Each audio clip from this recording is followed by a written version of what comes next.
More than a pipeline. It's about CO2. It's about racial justice, social justice, and environmental justice, all wrapped up in our treaty rights. Both of ours are at the center of it all. So miigwech to all of you for taking this stand and being our treaty partners and standing so that treaties will be recognized as the supreme law of the land, as it states in that Constitution what our government operates on. They want to say, yeah, we follow the Constitution. Why are they not following Article 6 that states that treaties are the supreme law of the land? Miigwech.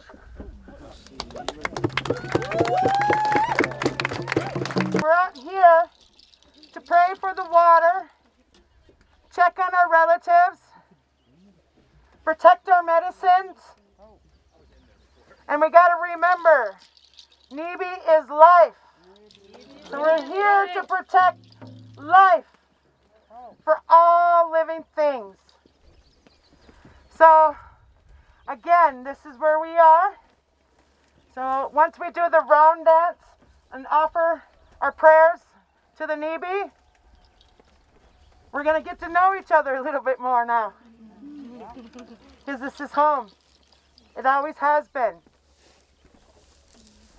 And just because our people ceded some of our land, we never once in any of our treaties surrendered our inherent rights or our property rights, our water rights.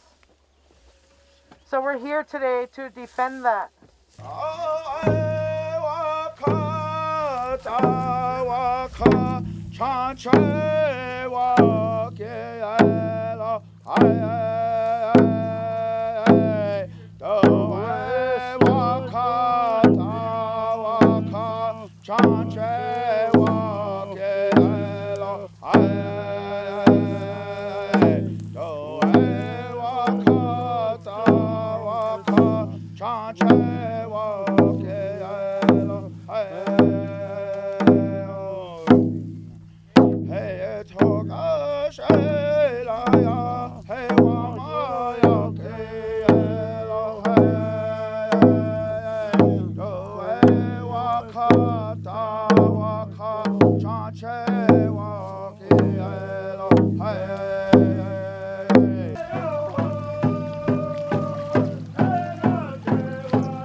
was shut down for the day at a great cost, right?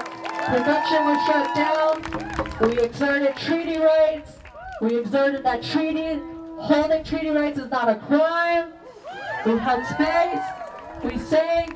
We showed our force together as community and solidarity. We showed that there were voices from all across the nation and the world here, and we did that. And we made our voices heard, and we're going to continue to make our voices heard to Biden and all those others that need to make the decisions they need to make. So they've declared that what they intended for the action today has been victorious. They're happy, they're grateful, they're appreciative.